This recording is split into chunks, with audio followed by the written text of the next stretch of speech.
Good morning. It is Wednesday, December the 5th, which means it's Flossmas Day 5. Today's video is going to be a little bit on the short side because I have, well, it's Wednesday. Wednesday is a really big sewing day for me. So the only people I'm going to see today are you and the FedEx man. That's it. So other than that, I'm going to be putting my headphones on and I'm going to be sewing the day away. Wednesday is a favorite day of my week around here, if you hadn't noticed.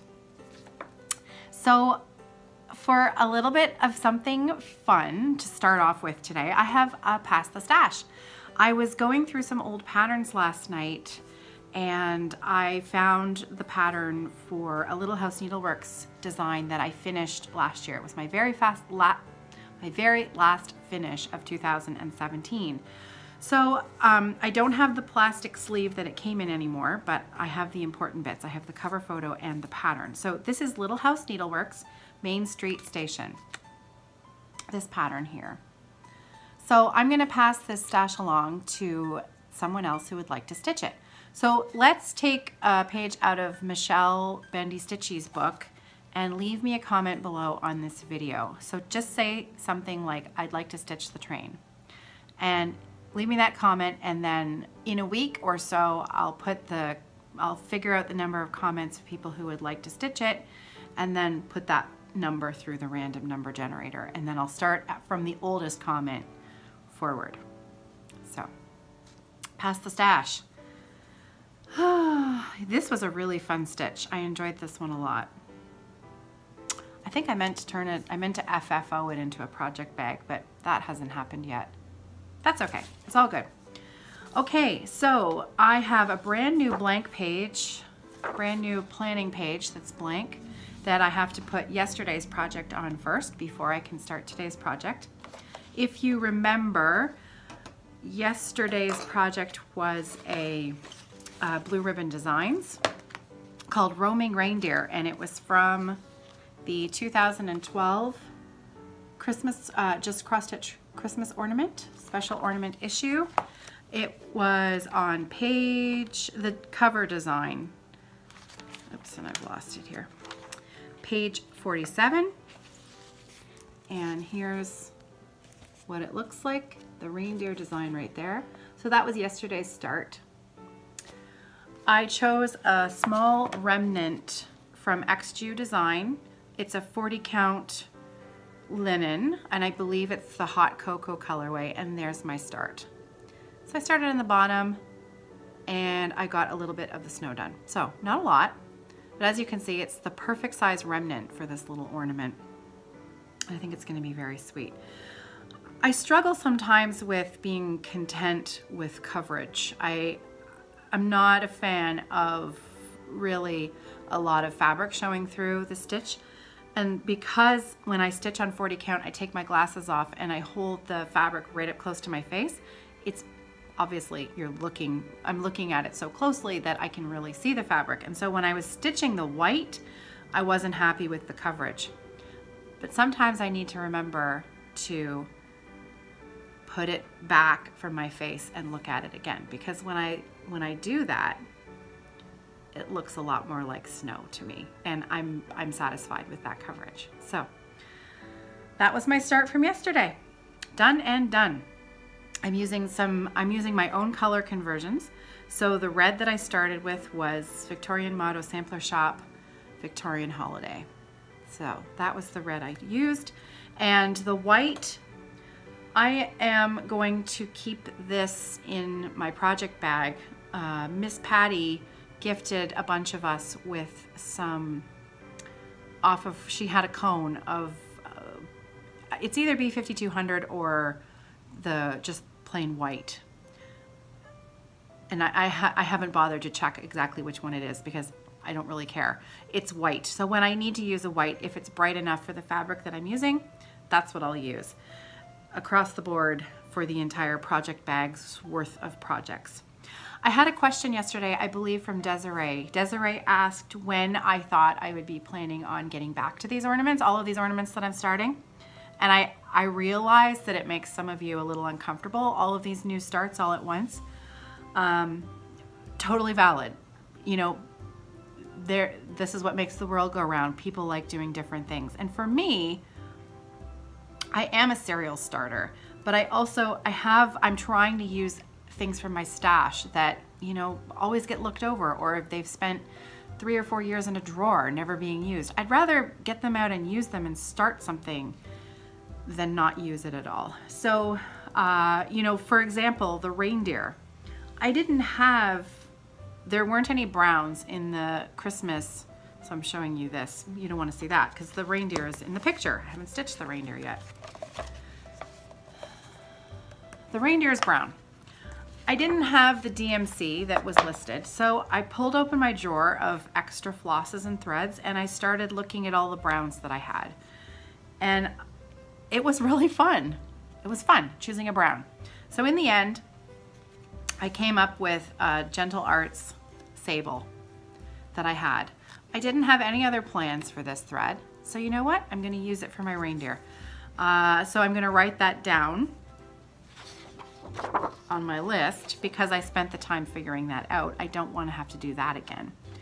And then the reindeer antlers, I had the DMC. It was $9.38. So I'm going to keep this in my master box of floss, but I'll write down the number on the printable. Okay, so that was yesterday's ornament. Did I finish what I was saying about Desiree's question? I don't think I really did.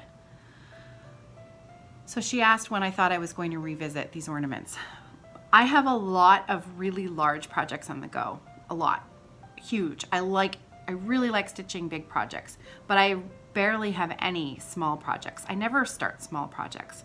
And so when you want to put a length or two of thread in something when you only have a few minutes, you know, for example, this white, the white that I put in there took 15 minutes. I had 15 minutes and it was so satisfying. And I think I'm going to have to do more small projects in the future. So it's nice to think that I'm going to have 4 project bags full of each with 7 projects in it. If I've done my math correctly, don't check. I'll have, you know, 6 or 7 projects in each project bag, and then I can just choose one out of there and work away at it. Win-win for me, and it makes me completely happy, and everything will be all organized in one place. So it's all good. Okay, so today's ornament, I showed you these canvases the other day. They came in a 3-pack from Michaels. It's 14 count Aida, and it's a pre-finished canvas frame. And so I'm working out of the exact same magazine issue, 2012, and I've chosen it's a Summer House Stitchworks piece, and it's called Yuletide Frost. So it's this one right here. So I thought this was an absolutely perfect design to go on this canvas. And then I have some ribbons that I purchased that I'll be wrapping around the frame when I'm done. So there you go. That's today's start, Summer House Stitchworks. And that is, the picture of that is on page 77 of the same magazine.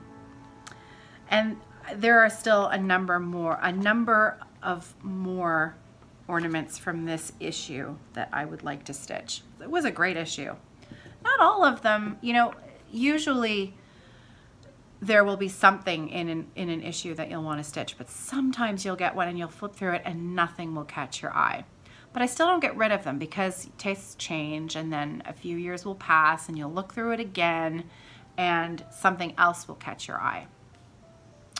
However, it's been long enough so that if I'm flipping through the 2002 issue and still nothing catches my eye, I'm getting rid of it.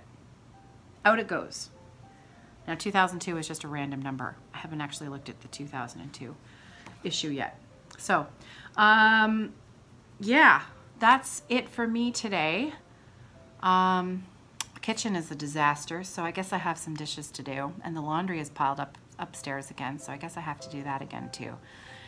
just those everyday kind of things, right, that pile up and you finish them and then you turn around and they need doing again. I don't know how that happens. However, it's time to make a coffee and it's time to put my audiobook on. Are you listening to any audiobooks at the moment? I am listening. What am I listening to? Oh, it's this, of course it's on my phone. I can't even tell you about it because, tell you what, I'll tell you about it tomorrow. It's a real story about, people called him a hermit, okay? So kind of the last known hermit. I think it's something like The Stranger in the Woods or something like that. And it's based on a true story about a man who was living a hermit life in Maine. So near Kennebec, Maine. And he was breaking into people's cottages and taking things that he needed to survive. And so this went on for like 25 years.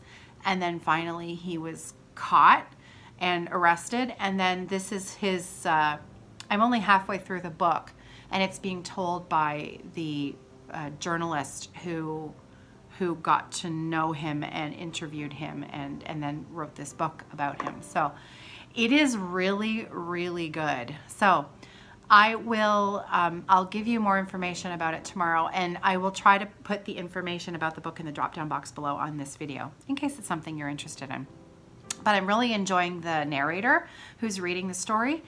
I think it's, I don't actually think it's the journalist himself who's reading, but I could be wrong about that.